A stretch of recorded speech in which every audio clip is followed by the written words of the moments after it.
धर्म की आराधना, फिर बस भगवान का नाम लेंगे,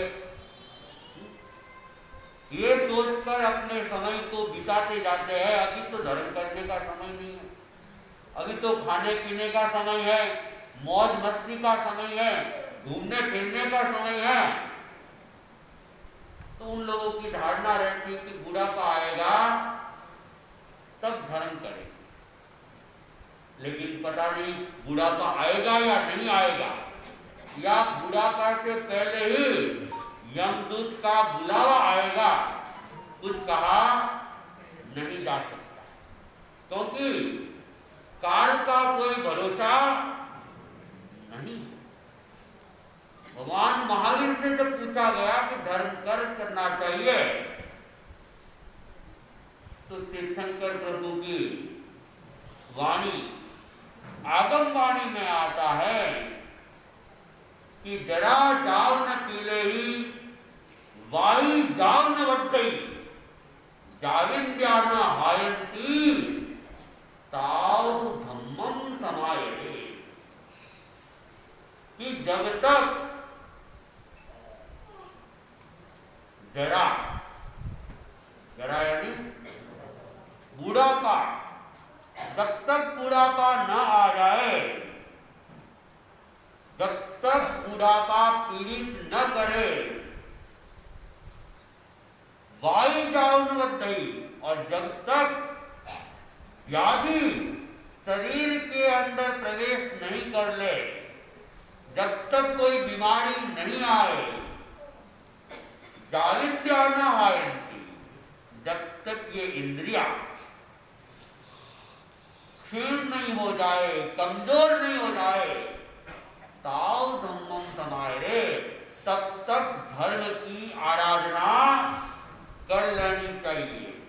क्योंकि जब बुढ़ापा आ जाएगा, शरीर अक्षम हो जाएगा, बैठने में दिक्कत आएगी, तो फिर धर्म करना मुश्किल हो, बहुत मुश्किल हो जाएगा।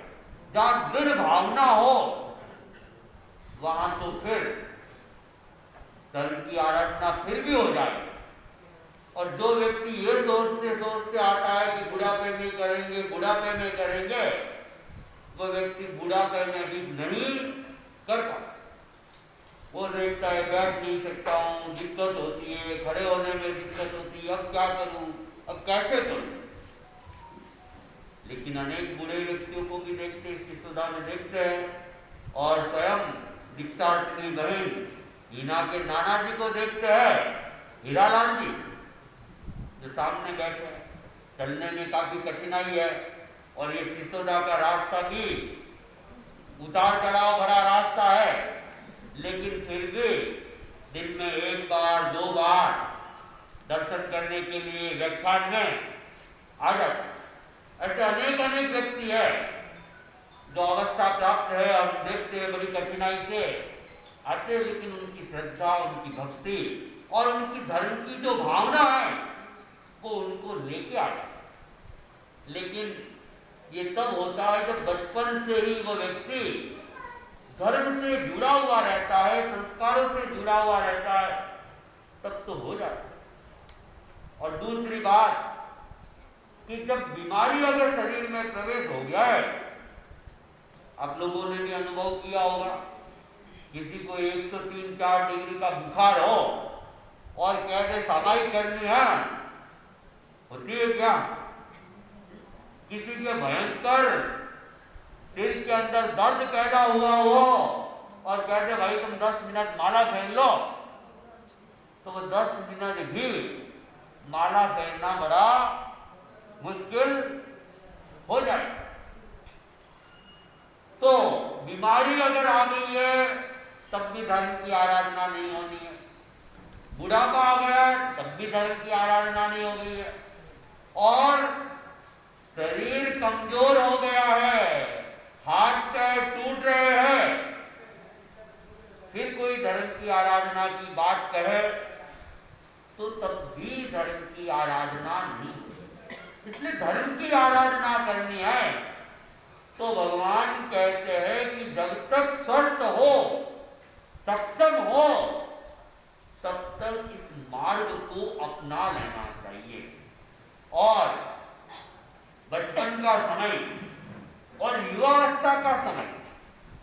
यही एक ऐसा समय है जिसमें हम अच्छे ढंग से धर्म की आराधना कर सकते हैं।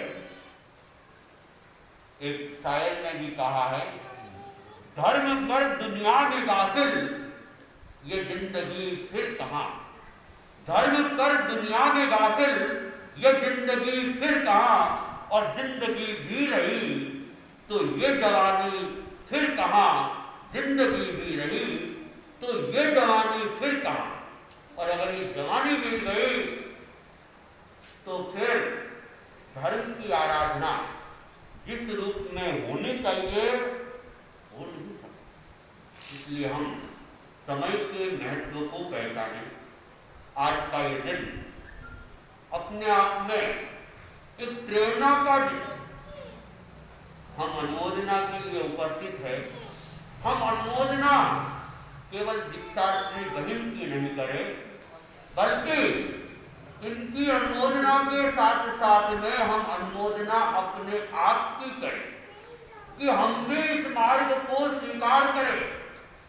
हम ये नहीं कहते कि आप भी इसकी तरह घर छोड़ के दीक्षा के लिए तैयार हो जाओ, जरूरी नहीं है। लेकिन हम संयम के मार्ग को स्वीकार करें, पूर्ण नहीं तो अंश रूप में भी स्वीकार करें। हम अपने जीवन में जितनी अपनी क्षमता है उस रूप में संयम को स्वीकार करें, त्याग मार्ग को अपनाएं। सभी अणिगार नहीं बन सकते हैं, तो भगवान महावीर ने मध्यम मार्ग भी दिया है, आगार धर्म भी दिया है। आप स्वयं कुछ छूट के साथ में त्याग मार्ग को स्वीकार कर सकते हैं। तो आज का ये दिन हम अनुमोदना करते हैं बहन मीना के प्रति, जो भगवान महावीर के पद चिन्हों पर चलने के लिए अपने आप को तैयार किया है। बहुत बड़ा संकल्प है और मैं साधुवाद का पात्र मानता हूं इनके पारिवारिक जनों को, विशेष करके माता और पिता को, क्योंकि परिवार के किसी सदस्य को संयम के मार्ग पर भेजना इतना आसान नहीं होता है। अपने आप पर बहुत बड़ा संयम करना पड़ता है, अपने मोह का संवरण करना पड़ता है, तब जाके कहीं दीक्षा की अनुमति दी जाती। और कई बार तो दीक्षार्थी के सामने भी बहुत बड़े संकट खड़े हो जाते हैं। दीक्षा की स्वीकृति इतनी आसानी से नहीं भी मिले। जिनके माता पिता धार्मिक होते हैं वे तो सहजता से भी दे देते, लेकिन जहां मोह की प्रबलता होती है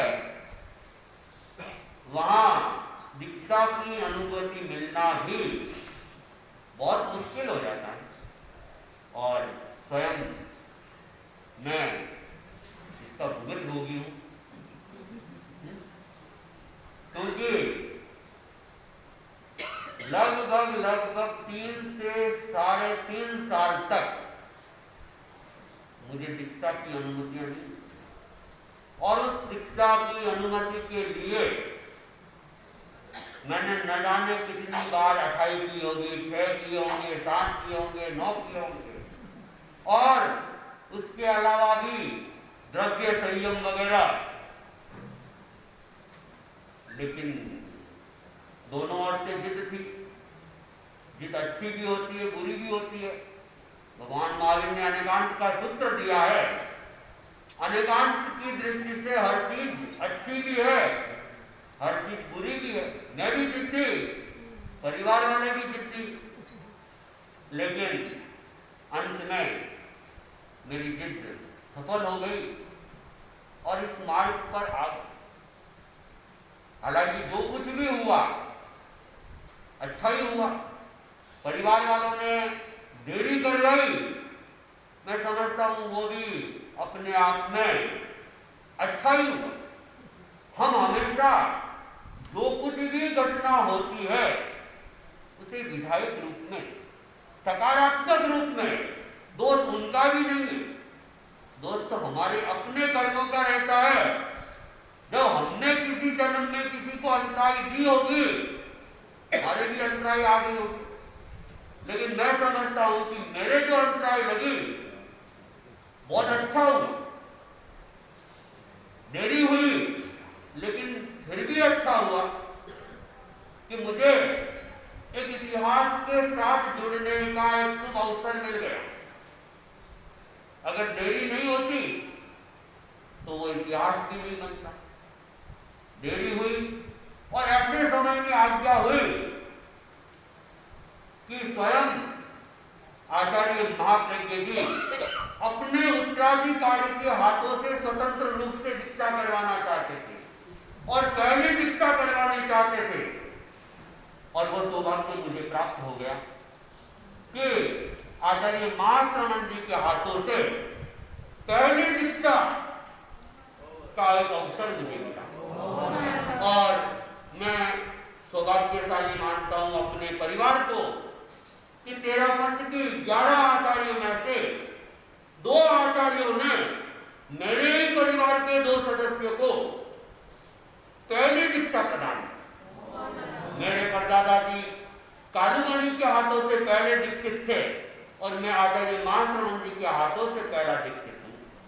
तो जो होता है अपने आप में अच्छे के लिए होता है। इस विधायक चिंतन को हम हमेशा याद रखें। अगर ये चिंतन हमेशा रहेगा तो हम चाहे साधना के पथ पर है, चाहे ग्रस्त जीवन के पथ पर है, दिमाग के ऊपर कभी बोझ नहीं रहेगा, दिमाग के ऊपर कभी भार नहीं रहेगा और निश्चिंतता से हम अपनी गति को गति प्रदान करेंगे। तो मुमुक्षु बहन के प्रति भी यही मंगल कामना है कि वे साधना के पथ पर जिस उत्साह के साथ में आगे बढ़ रही है वो उत्साह सदा बना रहे। और गृहस्थ जीवन में भी अनेक तरह के संकट आते हैं, परेशानियां आती हैं, साधु जीवन में भी कम नहीं है। संकट परेशानियां यहां भी आ सकती है, लेकिन अगर हम पॉजिटिव है, हम सकारात्मक है, हम विधायक है, तो उसे कर्म निर्जरा का हम अवसर मान लेंगे। और कर्म निर्जरा का अवसर मानेंगे तो उसे भी हम आनंद की अनुभूति के साथ सहन करेंगे। यह भी तपस्या है। जरूरी नहीं है कि उपवास करे, बेला करे, तिला करे, कोई जरूरी नहीं। हो तो अच्छी बात है, करे, ना हो तो कोई बात नहीं। सबसे बड़ी साधना यही है कि हम सहज रहे, शांत रहे, समता में रहे। यह अगर हो गया तो हमें और कुछ करने की जरूरत भी नहीं। जितना भी हम कर रहे हैं, चाहे उपवास बेला करते हैं, 28 मास कमन करते हैं, या माला जाप करते हैं, ध्यान करते हैं, ये तो केवल केवल केवल साधन है। उनका एक ही उद्देश्य है अपने कषायों को शांत करना, अपने कषायों को नष्ट करना। क्रोध, मान, माया, लोभ, ये जो हमें इस संसार के अंदर भटका रहे हैं, उनको हम नष्ट करें, चाहे किसी भी साधन को अपनाएं। और केवल साधु के लिए नहीं, यही साधना श्रावक के लिए भी है कि आप नहीं ले सकते, कोई बात नहीं, लेकिन हम घर पे रह के भी, गृहस्थ जीवन को जीते हुए भी हम अपने क्रोध, मान, माया, लोभ, इनके ऊपर विजय प्राप्त करने की कोशिश करेंगे तो हम भी मुक्तिगामी हो जाएंगे।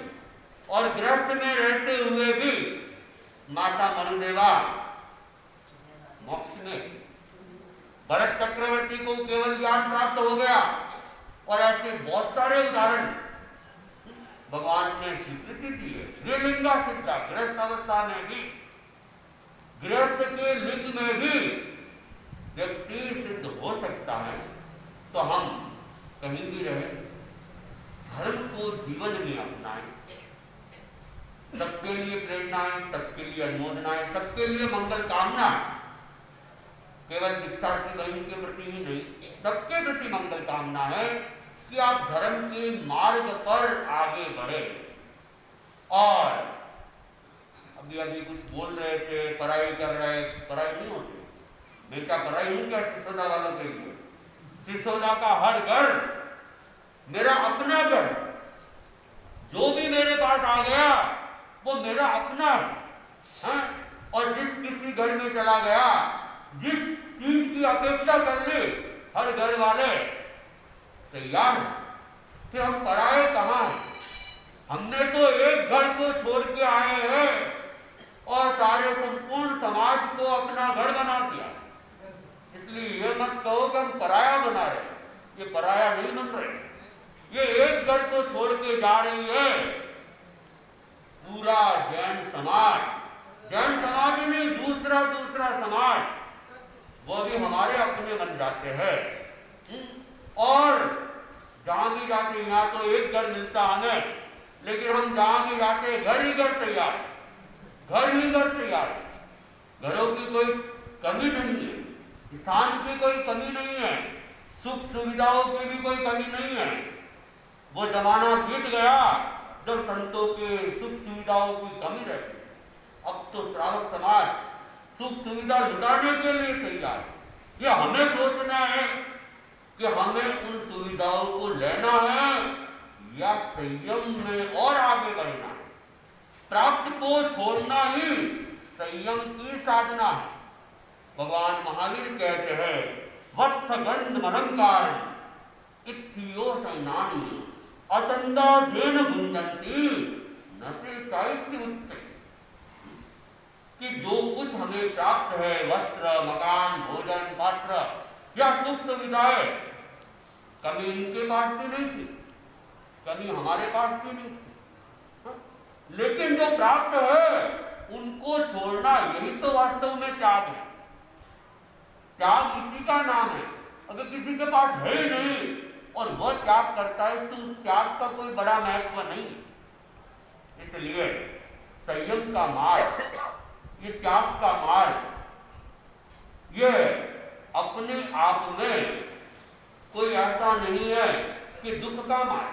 एक प्रसन्नता के साथ में हम इसको स्वीकार करते हैं। छोटे महाराज मुनि प्रतीक कुमार जी, उन्होंने छोटे होते हुए भी बहुत बड़ी तपस्या की, महासर्वतोभद्र तप किया।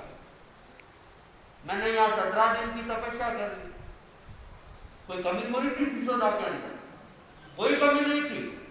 कहीं कहीं से समाचार आ रहे कि रोटियां नहीं मिल रही। क्या रोटियां की कोई कमी नहीं है, रोटियां क्या मिठाइयां मिलने के लिए तैयार है। लेकिन मिले हुए को छोड़ना ही तो त्याग होता है। तो हम तो त्याग के मार्ग पर बढ़ रहे हैं। तो सुविधाएं हमारे सामने बहुत आएगी, लेकिन हम सुविधाओं में उलझे नहीं।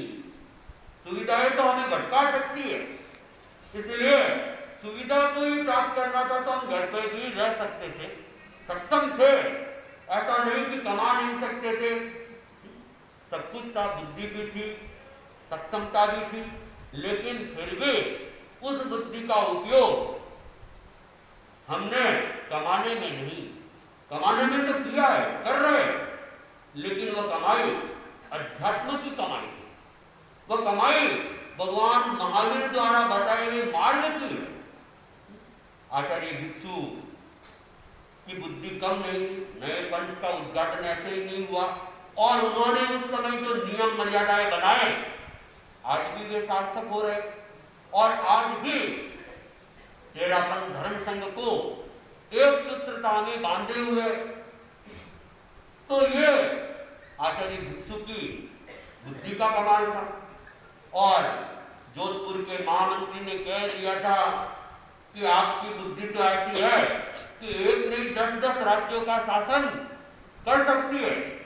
लेकिन आचार्य भिक्षु के शब्द थे कि बुद्धि वायु सराइये जो सेवे जिन धर्म अरे वाह बुद्धि की कांगरी जो परिया बांधे। तो बुद्धि वही प्रशंसनीय होती है, वही अनुमोदनीय होती है जो हमें आत्म विकास की दिशा में आगे बढ़ाए, आत्म कल्याण की दिशा में आगे बढ़ाए, भव भव में दुखों से हमें बचाए। वह बुद्धि तो अपने आप में सार्थक हो सकती है। बाकी भले तिजोरिया आप कितनी भर लो, तिजोरिया भर लो, खुश हो जाओ, देख देख के काम आने वाली नहीं। काम तो जितनी आती है उतनी आती है, बाकी सबको छोड़ के जाना। लेकिन जो धर्म कमाई हम कर रहे हैं या आप करोगे, वह हमें वहां तक साथ ले जाएगी, और जब तक साथ रहेगी वो हमें सुखी बनाए रखेगी, शांत बनाए रखेगी। तो हम इस अवसर को अपने आत्म कल्याण के लिए चिंतन करें, और बहन दीक्षा के मार्ग पर, संयम के मार्ग पर आगे बढ़ रही है। तो आजकल तो एक जमाना चल रहा है गिफ्ट गिफ्ट का, सब एक दूसरे को गिफ्ट देना चाहते हैं, गिफ्ट मांग भी लेते हैं। तो हमें भी गिफ्ट देना चाहिए। बहन जा रही है तो बहन को गिफ्ट दे, कोई ड्रेस नहीं देना, कोई हार नहीं देना, लेकिन ऐसा गिफ्ट दे कि वो हमारे आत्म कल्याण का कारण है। क्या हो सकता है? कोई त्याग करे, कोई संकल्प करे कि ये दीक्षा ले रही है, जीवन भर के लिए ले रही है, तो जीवन भर के लिए हम कोई नियम ले लें। जीवन भर के लिए न भी ले सके, एक साल के लिए भी हम कोई नियम ले लें, तो हम त्याग के द्वारा इनका यह जो आज का अनुमोदना समारोह हम मना रहे हैं, वो त्याग के द्वारा मनाए, तब तो हम सार्थकता। और ये हमारा गिफ्ट इनको है, लेकिन अपनी आत्मा के कल्याण के लिए है। तो आप लोग सोचे कि हम आज, और अधिकतर तो यहाँ सिसोदावासी है, हम लोग के भी लोग होंगे, और भी कुछ रिश्तेदार होंगे, विशेष करके सिसोदा के लोग यहाँ पर है। सिसोदा की दोईती है, भांजी है, मायरा भी तो करते हैं ना, हाँ? मायरा भी तो करते ही है, मायरा करना है। पहले तो अगर ये शादी करते, मायरा हेमंत को करना पड़ता, लेकिन आज मायरा पूरे सिसोदा को करना चाहिए, क्योंकि पूरे सिसोदा की भांजी है, सिसोदा की दोईती है। हम जब तक घर पे थे, हम एक घर के थे, लेकिन आज हम एक घर के नातीले नहीं है। वो भी नातीला है, गांव भी नातीला है, क्षेत्र भी नातीला है, समझे ना? तो पूरा मेवाड़ नातीला हो जाता है, पूरा देश नातीला हो जाता है, तो पूरा सिसोदा भी नातीला है, तो सबको ही मायरा करना है। तो हम त्याग का मायरा करें, त्याग के द्वारा हम उनको अच्छी भेंट दें, और मंगल कामना करें कि संयम मार्ग के ऊपर ये आगे बढ़ने के लिए इसने जो संकल्प बढ़ाया है, उस संकल्प में ये सफल हो, और शीघ्रगामी सिद्धत्व मुक्तत्व की यात्रा ये संपूर्ण करे, सिद्ध बुद्ध और मुक्त हो जाए। कैसे? शीघ्रगामी ऐसी साधना ये करती रहे। मैं इनके प्रति बारंबार मंगल कामना करता हूँ। खूब आगे बढ़ो, अपनी आत्मा का विकास करो, जन शासन का विकास करो। ओम हरि। बहुत बहुत कृतज्ञता। मनुष्य ने हमें फरमाया कि हमें कुछ न कुछ त्याग या कुछ न कुछ संकल्प आज लेना चाहिए, तो ही वास्तव में अभिनंदन होगा एक दीक्षार्थी का। मैं मनुष्य के चरणों में आज से आजीवन चाय और कॉफी का त्याग लेता हूँ, और आगे आने वाले समय में इकट्ठाई करने का भाव मेरे बांदी के इस अभिनंदन समारोह के उपलक्ष्य में लेता हूँ कि आगे आने वाले समय में एक इकट्ठाई अवश्य करूंगा। तो ये मेरा आज का संकल्प है। आप सभी से भी निवेदन, मनुष्य की इस बात को सार्थक करें और कुछ न कुछ त्याग अवश्य ले, संकल्प अवश्य ले, तो ही वास्तव में यह अभिनंदन होगा।